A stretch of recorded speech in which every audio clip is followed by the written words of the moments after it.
deepest now, for the richest stuff settles in the final swig. I wrote it because I wasn't purifying my water at the time, but I realized later on there's a metaphor going on there. When I got on top of the mountain, I had my moment with the sign, but everything was kind of distorted and surreal. And then I found we were sitting on the edge of the mountain looking back over the wilderness, talking about everything we'd seen along the way and what our favorite spots were. I remember one of us said, I wonder if you could see Clingman's Dome on a clear day. And I realized when people say it's more about the journey than the destination, that's absolutely true. Once you finish, I never heard anybody say, I wish I did it faster.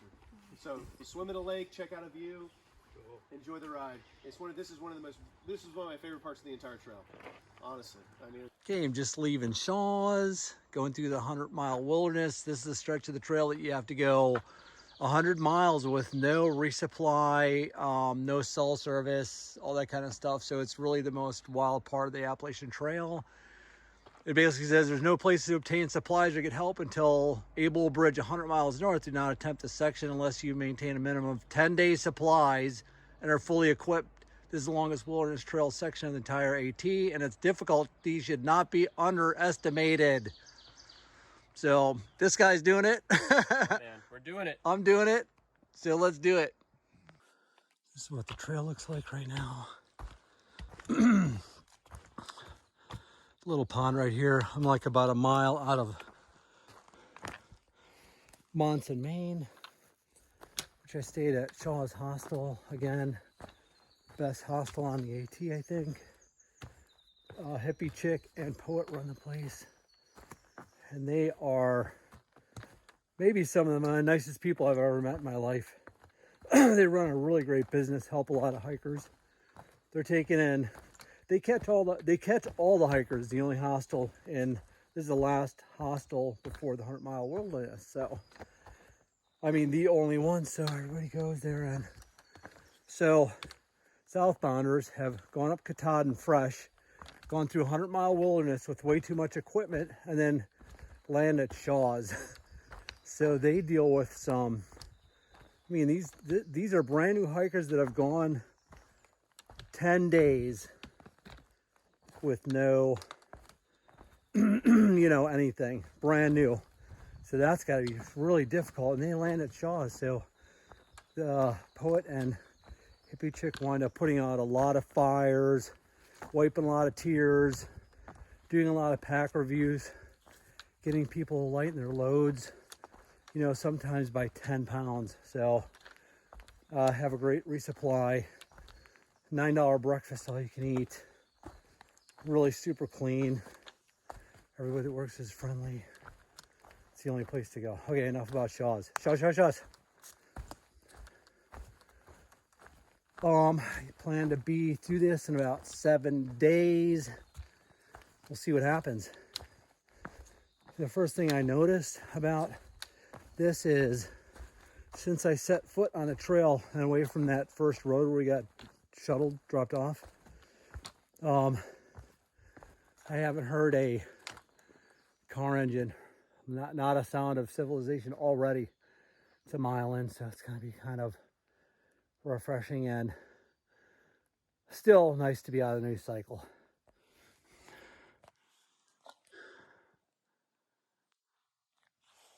This piece of rock sticking out here all by itself. It's super thin. It's like the size of a garage door. Just hanging in space. And it drops off way down below to a ravine.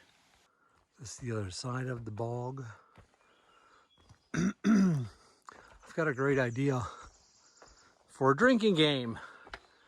You have to start this video over again. But you could say every time he says 100-mile wilderness, you have to drink.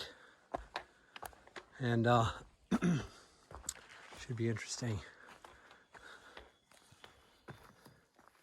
Game for the day. A family game. Been on trail for 2 days. And this is the first real view I got. There's the one creating its own weather on the top. You know what that means, right? Of course you do. pretty up here. I mean, there's nothing up here, boy. No motors, no nothing, no houses, no commerce, no nothing, boy. I don't know why I keep saying boy. I'm soaking wet. It's 1,000,000 degrees out. I keep going over these 4 peaks. I think I have one more to go. I think the last one is that one. And then down in the next valley, I get to start looking for home for tonight. So, morning number 3 in the 100-mile wilderness. Drink. Oi, right in the middle of a ford. So in other words, I came from there. That's what it looks like upriver. And this is what it looks like when there's no bridge and you're in the middle of nowhere. Then you do this. The water's not bad.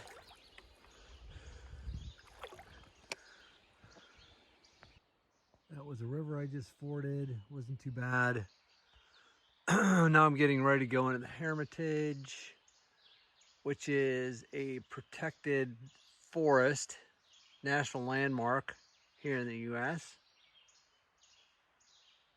that has 100-foot tall old growth white pine. So that should be pretty cool.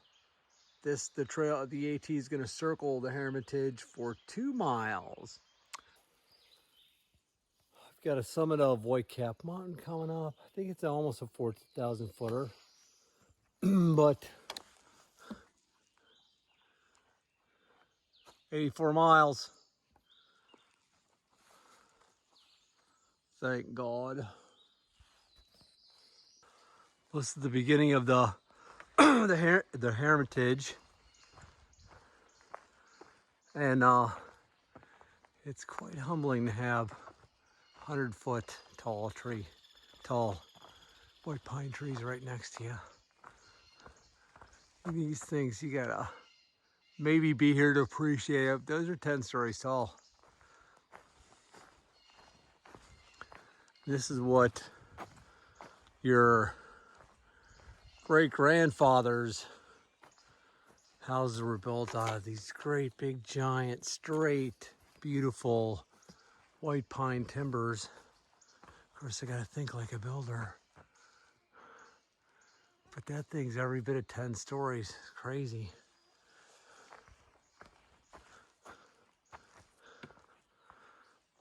Sun is just peeking through there because it is, well, it's actually a little after 5, but I've been on the trail since 4:30. This is the Carl Newhall shelter. Got the usual suspects, got the seats and a fire pit, water source. There's a privy. This shelter will sleep. Mary's kitty too. 1, really awesome. 2, no problem. 4, if you need to. 6, in a snowstorm. 8, there's gonna be trouble. Were you there last night? No. Actually, there it is on the other side. There's Mount Katahdin. All I have to do is walk over there and climb the damn thing all the way to the top. So it's gonna take a couple days to walk over there. There you go. Pretty nice view up here, actually.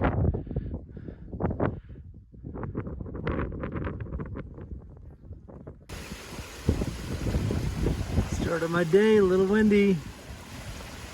Cool looking pond.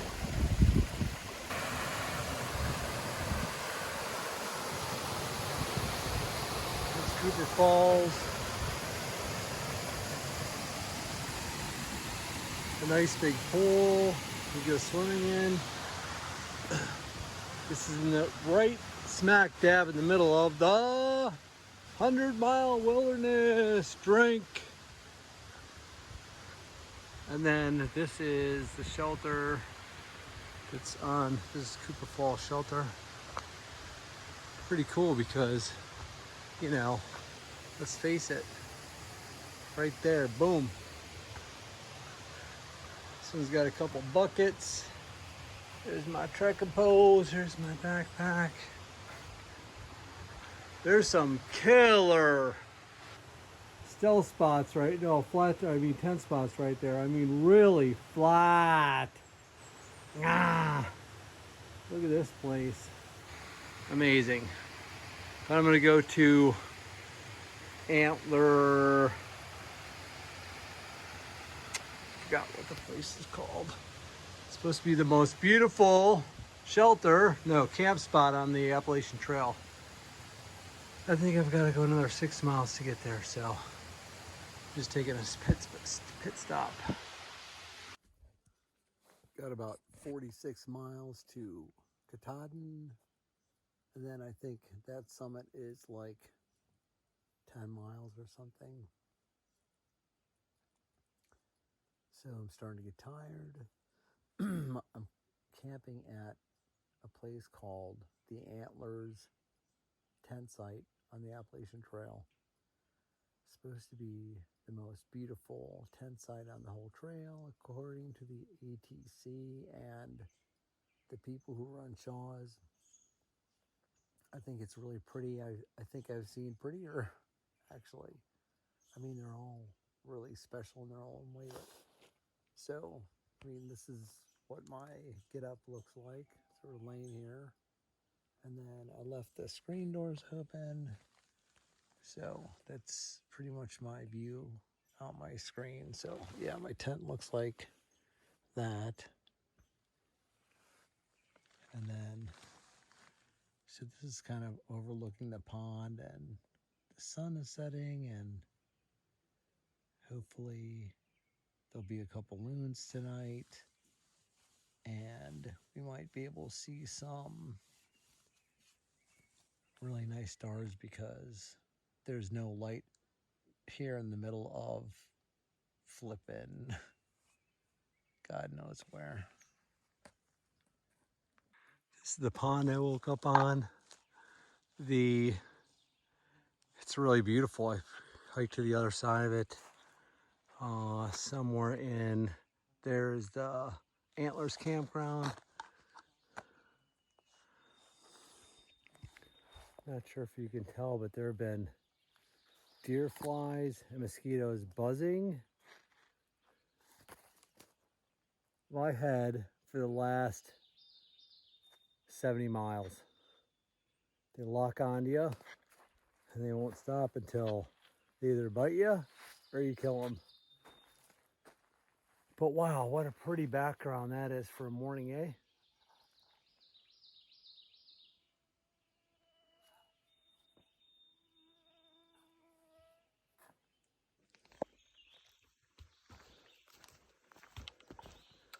Actually, the whole trail, it's all about the water. I mean, without water, you're dead. And there's no way you can hike. So you need a good water supply, or be willing to do a water carry if you know there's not going to be water nearby. Serious business. And then after a while, it becomes all about the calories, because at some point, you know, you're climbing all these mountains and your body completely burns up your fat reserve, which, believe it or not, I know this is hard to believe, but I've burnt up my fat reserve. So now when I hike, I have nothing, and fat's a great fuel, man. It fueled me for months. It was great. And now that's gone, and now I have to eat a certain amount of calories in a day or I fall down. I mean, that's it. You got to feed the machine. So it's crazy how important all of a sudden eating an excessive, not 2,000 calories a day, like to try to, like, you know, try to think about, I should probably eating like 4,000 calories a day or 5,000. There's just almost no way you can do that. So I can see, unless you have your food dialed in, you're not going to do a lot of long distance hikes. It's crazy, crazy. Starting to rain. It takes it all. I was reading about this privy in the shelter. I walked all the way back here. It's got a window in it. And the powers that be decided that this privy in the middle of flipping the woods needs to be padlocked. I mean, that's just crazy. Here's potty number 2. Oh, this one's open. Let's see what this looks like. There you go. It's a little dark in here. Okay, so anyway. These are bags of chopped pine, and then you do your business. You put this on your business in a compost, and then, I don't know, maybe they grow vegetables with it. Ooh, you can tell. So Mike has been through here. So now they are making all these handicapped accessible. I don't know if you noticed, but there's a ramp, and then I don't know if you noticed, but there are stainless steel grab bars on both sides of the shithole, so handicapped people can be disgusted.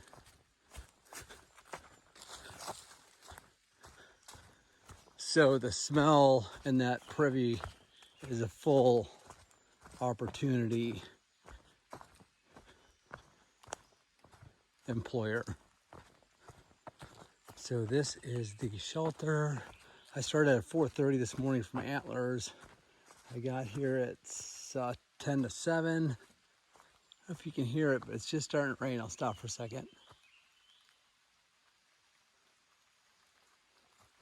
So maybe we'll see if it just stops or not, but this is, what is this?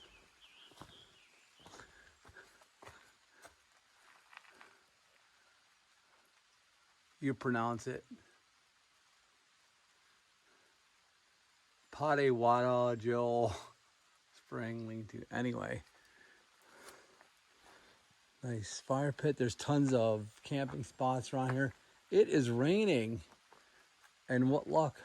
So now I can see her probably for at least a half an hour. There's my stuff, my suitcase, and my house, and my wardrobe.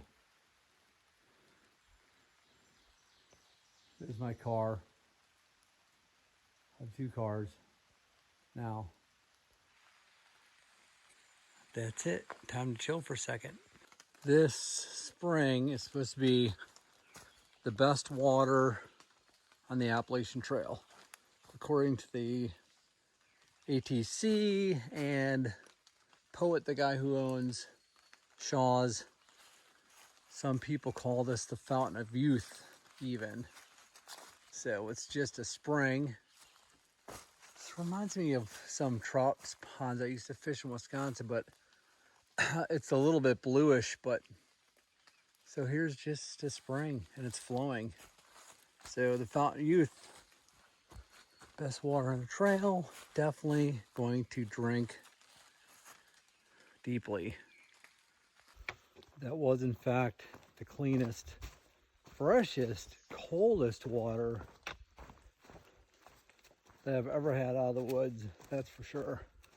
I mean, it must be coming from some kind of, I don't know, frozen ice layer or something. For it to be that markedly freezing cold, I mean, it was, wish I had that in my backyard. If we could bottle it. This is so stupid. This is what the trail looks like today. And I'm walking down this thing. It's flat as a pancake. Of course it'll all change. And I just find myself, I'm smiling from ear to ear. Just a big old grin on my face. just because there's no rocks, there's no roots. It's a clear path. It's a nice cushion. It's a straight line. It's a pretty day. It's not freezing, it's not raining. It's just, I mean, this is what the whole trail is like, just like this. Anybody can do it. Come on out. Go to REI and buy some equipment and come on out and have some fun. That's so funny because the second I put my phone away and rounded the corner, the trail became this. I mean, as soon as I said flat, that's why I can't say words like that. I can't say the F word because then I've got to pay. Oh. Woohoo. Oh. Maine sure does know how to put on a show. Boy, I wish this is clear because that's Mount Katahdin right there.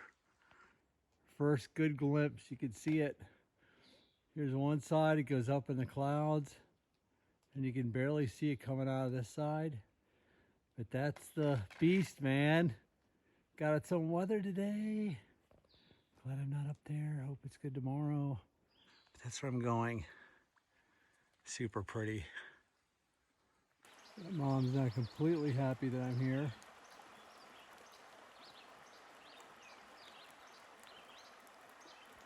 This looks like a brand new shelter. Brand new.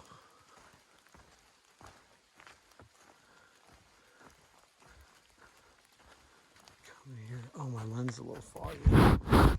Is that any better? Nah. Ooh.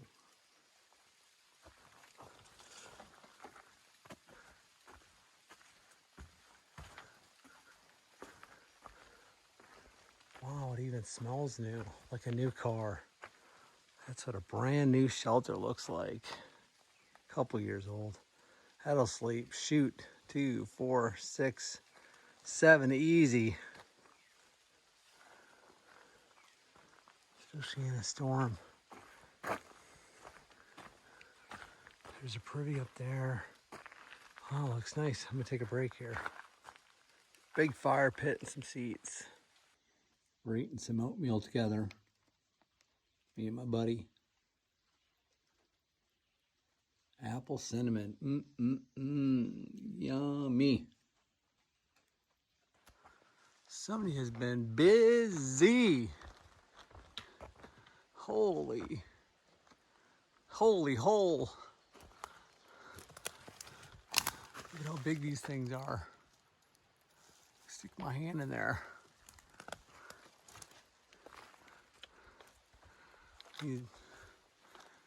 Those things, boy, that woodpecker, holy, how big that tree is. Woodpecker likes that tree. You know, it's funny, I've shown you big stretches of the AT, big paths. Sometimes it goes down to a path that's, 10 inches wide. This is it. It makes sharp little curves. This is all the mighty Appalachian Trail is right here.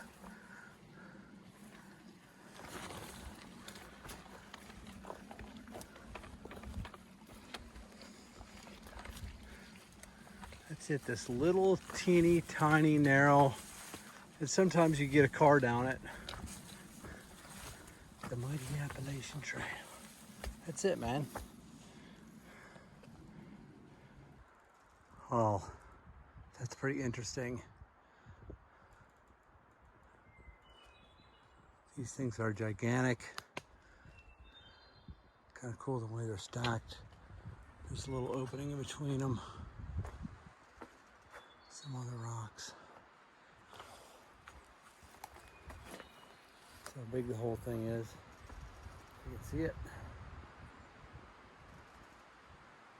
Oh, I am getting tired. This is the trail. Really overcast. Looks like it's threatening to rain right now.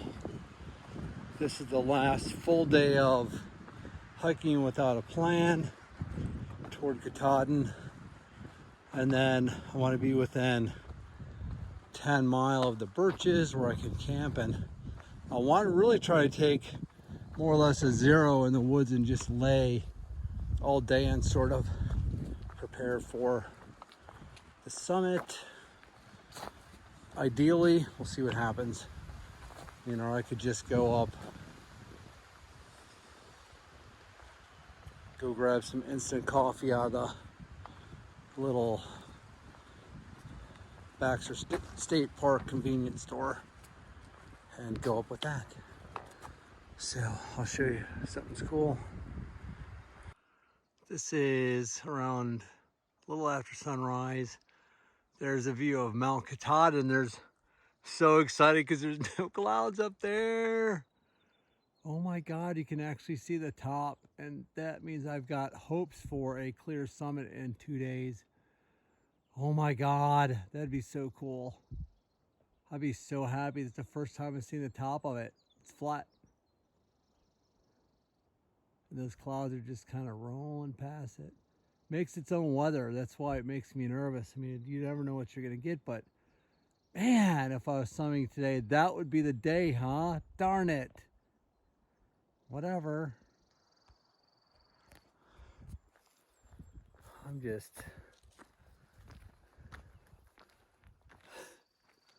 happy it's gonna be over very soon. Rainbow Stream Falls on the morning of day number, I think, 6 in the 100-mile wilderness. That is a deep pool. I bet you that's every bit of 5 foot deep right there, even though it doesn't look like it. Cool boulder, crystal clear water, freezing cold, blah, blah, blah. It's like, you know, Disneyland, basically. Amazing. Feeling grateful for the time being. This is the trail on the 6th morning in this crazy maze of trees and leaves and roots and rocks and boulders and streams and ponds and lakes and loons. Look at how pretty.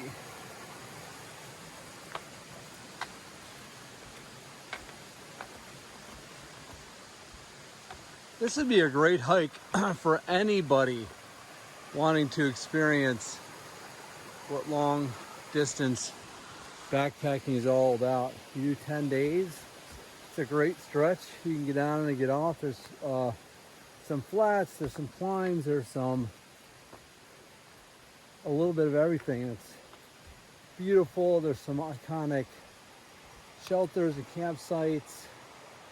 I'm going to Rainbow Springs campsite coming up. That should be pretty cool. And I think you have to cross a log to get to it. It's right on this stream, actually, that obvious, well, right, this stream on this trail's following. Look at how cool.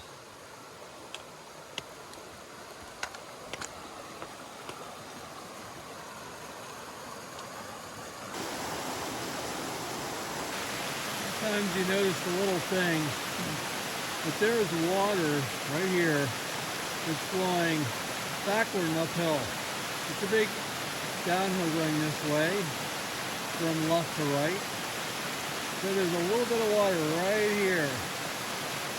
Right by trekking pole is it's going uphill and backwards. And then it's making a curve and going this way down. This is just one more view of Rainbow Stream Shelter. Pretty darn cool place. Got these big rock walls, cliffy looking things. That shelter just sits right on here in this clearing. Great big white pines behind it. Probably 80 footers.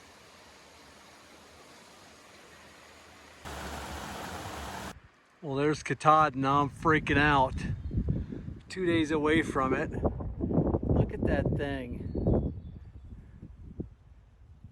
It's all rock at the top, and it's holding the weather at the very top. I bet you clear as it goes back, but that is just something else. Unbelievable. This is the famous Abel Bridge.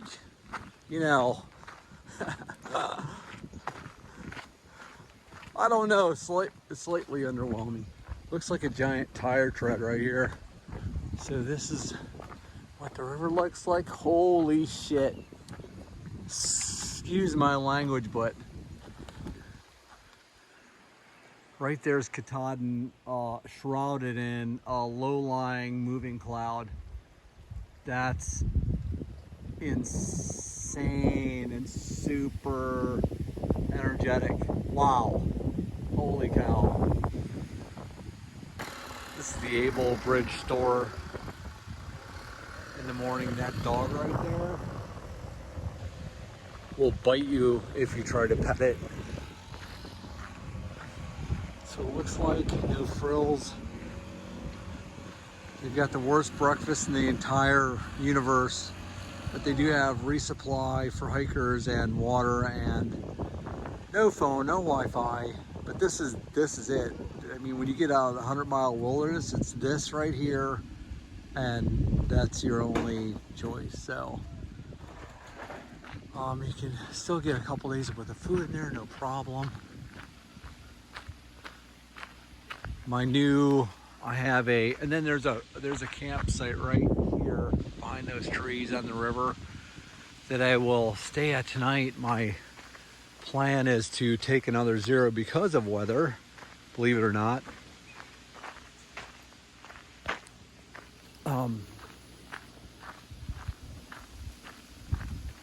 4th of July, it's 40% chance of rain, so I know Katahdin is going to be socked in. And I walked a long way to, you know, finish this trail. I would like to get a view at the summit, Katahdin, if I could. To me, it's worth maybe staying one more day at the campsite across the street. I can still walk across the street to a store and get something to drink or whatever. And then tomorrow I'll go sign up to stay at the Birches at the kiosk, about half mile from here.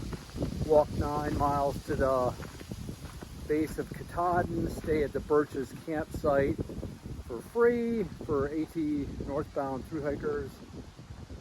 And then Monday morning I'm going to go for the summit on a partly cloudy day. So that's the plan.